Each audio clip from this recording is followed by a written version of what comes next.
What's up guys, Pakistan ने Saudi Arab के साथ डील करके चली गंदी चाल। अरे भैया, तो इसके बाद आज की एक जबरदस्त वीडियो आई है जिसके अंदर एक तरीके से रोस्ट भी होगा। 1 2 3 गो। दोस्तों, कोलंबस ने अमेरिका की खोज की और वापस चला गया। वास्को डिगामा ने भी भारत की खोज की और वो फिर अपने देश वापस चला गया। लेकिन पाकिस्तान वो अकेला देश है जिसकी खोज भिखारियों ने की और फिर वो वहीं रह गए। मैं गाली नहीं दे सकता। बदलती हुई दुनिया में हर देश बदलता चला जा रहा है सिवाय पाकिस्तान के। क्रिकेट को ही ले क्या बात है। हमने एक बार उनसे हाथ क्या नहीं मिलाया, इससे उनके ईगो को इतना हर्ट हो गया कि वो 32 किस्म की नौटंकियों पर उतर आए ताकि ये प्रूव कर पाएं कि उनकी नाक हमसे ऊंची। इस चक्कर में कई बार वो अपनी नाक कटवा भी चुके। एक और ऐसा मामला सामने आया है जहां आईसीसी ने पीसीबी से लिखित में जवाब मांग लिया है। दरअसल अपनी खींच में पहले तो उन्होंने यूएई के खिलाफ मैच को 1 घंटे से देरी से करवाया, बॉयकॉट करने की धमकी दी।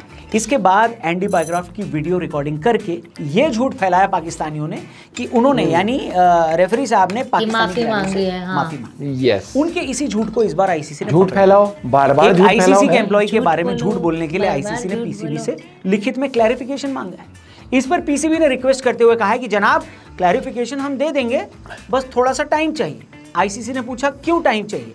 पीसीबी ने बोला क्योंकि क्लैरिफिकेशन इंग्लिश में देनी है ना, तो इंग्लिश 30 साल का तो टाइम जो इनका वो आया है उससे ये हाथ न मिलाने वाली ईगो को लेकर पाकिस्तानी से जो क्रिकेट बोर्ड है अपने क्रिकेट का बेड़ा गर्क करवाने पे तुला हुआ है। ठीक ऐसे ही अपनी इसी फ्रेजाइल ईगो की वजह से उनके नेता अपने देश का बेड़ा गर्क करके बैठे।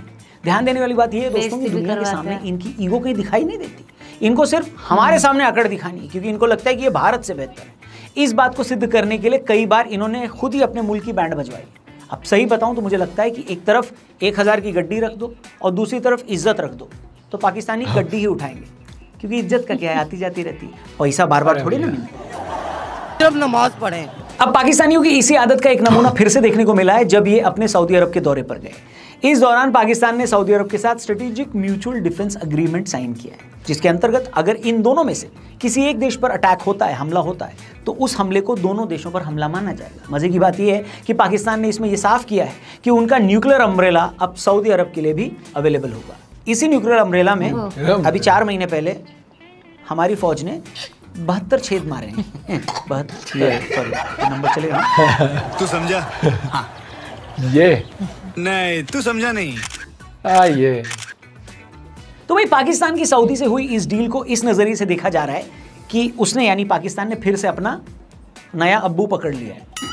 दरअसल पाकिस्तान की पहले अमेरिका और फिर चीन के साथ सो कॉल्ड दोस्ती का उन दोनों देशों को तो कोई फायदा हुआ नहीं। उल्टा सालों तक पाकिस्तान ने अमेरिकियों के बिलियन डॉलर्स खा लिए, फिर सीपीईसी के नाम पर चीन के इन्वेस्टमेंट को भी डुबो दिया। इतना डुबोया कि अब चीन इस प्रोजेक्ट पर और इन्वेस्ट करने को तैयार ही नहीं हो रहा। ये सारी नौटंकियां पाकिस्तान ने इसलिए की ताकि वो खुद को हमसे सुरक्षित रख पाए और बॉर्डर पर हमें परेशान कर सके।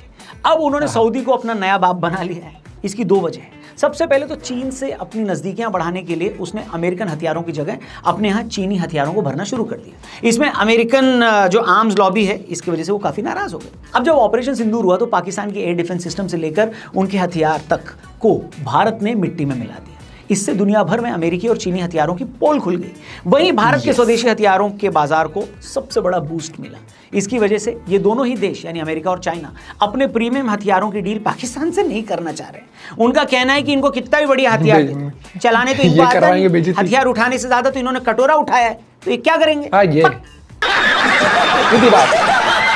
इसी वजह से पाकिस्तान को लगता है कि सऊदी अरब वो देश है जो इस्लामिक राष्ट्र होने के नाते उनकी हेल्प करेगा। वहीं दूसरी वजह यह है कि पाकिस्तान को भी पता है कि क्वालिटी और क्वांटिटी दोनों ही मामलों में वो भारत के आगे कहीं टिकता नहीं। वहीं कुछ सालों में सऊदी अरब और भारत के बीच डिप्लोमेटिक रिश्ते काफी अच्छे बढ़े हैं, आगे बढ़े हैं। सऊदी अरब ने अपने देश का सबसे बड़ा अवार्ड हमारे प्रधानमंत्री नरेंद्र मोदी जी को दे रखा है। ऐसे में अगर भारत पाकिस्तान पर किसी तरह का कोई अटैक करता है तो सऊदी उसे बचाने आएगा और इसके साथ ही भारत और सऊदी के रिश्ते भी बिगड़ेंगे, ऐसा उसको लगता है। लेकिन शेख चिल्ली की औलादों को यह पता नहीं है कि वर्ल्ड डिप्लोमेसी ऐसे नहीं चलती। जैसे सऊदी अरब पर कोई हमला करने नहीं जाएगा, ठीक वैसे ही पाकिस्तान को कोई बचाने भी नहीं आएगा। हेलो, पाकिस्तानियों को लगता है कि जैसे इजराइल ने ईरान और कतर पर हमला कर दिया, वैसे ही वो सऊदी पर भी हमला कर सकता है, जिसके बाद पाकिस्तान के न्यूक्लियर उसकी रक्षा करेंगे। यार पहली बात तो जो खुद पाकिस्तान की रक्षा नहीं कर पाया वो सऊदी की रक्षा घंटा करेगा। दूसरी बात यह कि इन गधों को यह भी नहीं मालूम है कि न्यूक्लियर बम एक अटैकिंग सिस्टम है, उसका उपयोग वो इजराइल के लिए जब करेगा तब सऊदी को बचाएगा ना। और वो इजराइल जिसकी दूरी पाकिस्तान से 3000 किलोमीटर है और पाकिस्तान की सबसे दूरी तक मार करने वाली मिसाइल सिर्फ 2750 किलोमीटर तक जाती है। तो भाईजान किसको बना रहे हो? सी से बेवकूफ, और दूसरा अमेरिका जब इनको बोलेगा पाकिस्तान दुनिया का वो डंपिंग ग्राउंड है जहां बाकी देश सिर्फ अपने मतलब के लिए आते हैं। पाकिस्तान के हुक्मरान भी अपने मतलब के लिए ही पाकिस्तान को नोच खाते हैं। जब अमेरिका को ईरान पर अटैक करना था तो बेस पाकिस्तान से ही लिया था। वो पाकिस्तान जो दुनिया में मुसलमान देशों का रहनुमा बनता है।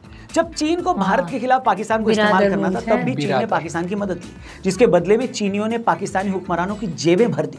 और नीचता की सीमा तो यहां पार हो गई कि जब गधों को सप्लाई करने के बाद पाकिस्तानियों ने चीनियों को पैसे के बदले अपने यहां से लड़कियां भी बेचना शुरू कर दी। कोई इतना नीचे कैसे गिर सकता है भाई? चाहे एक क्रिकेटिंग टीम हो, चाहे एक समाज हो या एक देश, पाकिस्तान हर जगह एक फेल्ड नेशन है। जिस सऊदी के साथ डील के बाद पाकिस्तान को ये लगता है कि उसके लिए चीजें आसान हो जाएंगी, ऐसा नहीं होने वाला। भारत और सऊदी के बीच सिर्फ पैसे का डील नहीं है, क्वालिटी ह्यूमन रिसोर्स का भी डील है। हम वहां जाकर गाड़ियां नहीं चलाते, बल्कि इंजीनियर, साइंटिस्ट और डॉक्टर्स की पोस्ट पर काम करते हैं। हम वहां से इन्वेस्टमेंट सिर्फ लाते ही नहीं, बल्कि इन्वेस्ट करते भी। सच ये है कि पाकिस्तानियों ने लंबे समय से न तो दुनिया की किसी साइंटिफिक अचीवमेंट में कोई कंट्रीब्यूशन दिया, न ही ग्लोबल दुनिया में किसी तरह का कोई पॉजिटिव इंपैक्ट क्रिएट किया। उल्टा ग्लोबल टेररिज्म की हर जड़ पाकिस्तान से होकर ही निकलती है।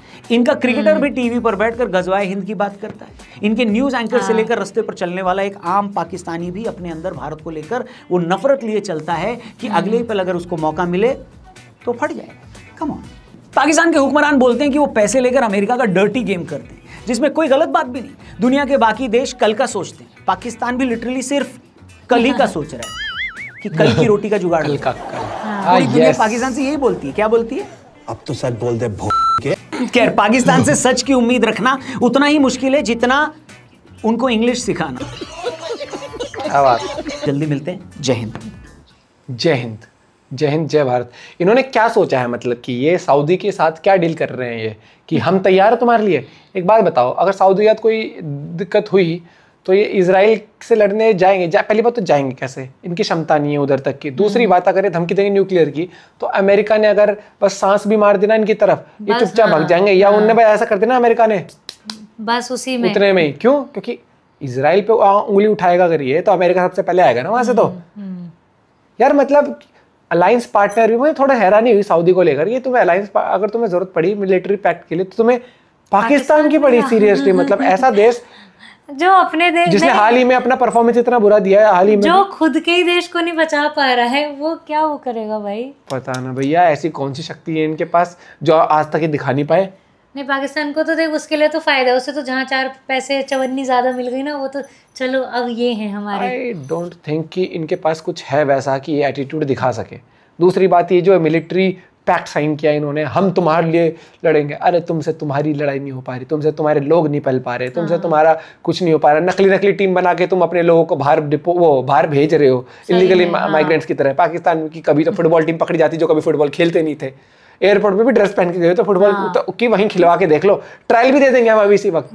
भाई इतना तेजस्वी देश कोई कैसा सकता है। बाकी यहाँ पर मैं यही कहना चाहूंगा, इंडिया जीत गई, इनका फिर रोना रप्पा लगा रहेगा। लगे रहो जिसमें तुम्हें मजा आता है, चाहे तुम्हें रो के मजा आता है या तुम्हें हारते हुए टीम को देख के मजा आता है। क्योंकि क्रिकेट नहीं, ये इंडिया के खिलाफ एक उससे उतरते हैं, एक दुश्मनी से। जबकि इंडिया का जो स्टांस है ना, दुश्मनी से ज्यादा वो है कि तुम्हें जिल्लत महसूस कराएंगे, तुम कितने नीच हो सकते हो। नीच हरकत करी थी जो करी थी वहां पर, ये चीज फर्क होता है कि तुम दुश्मनी लेके चलते हो, हम तुम्हें ये दिखा रहे हैं कि तुमने क्या नीच हरकत करी है, जिसकी वजह से हम तुम्हारे साथ स्पोर्ट्समैन स्पिरिट भी नहीं रखना चाहते। अपना वीडियो भी चेक करेगा। Bye bye, take care.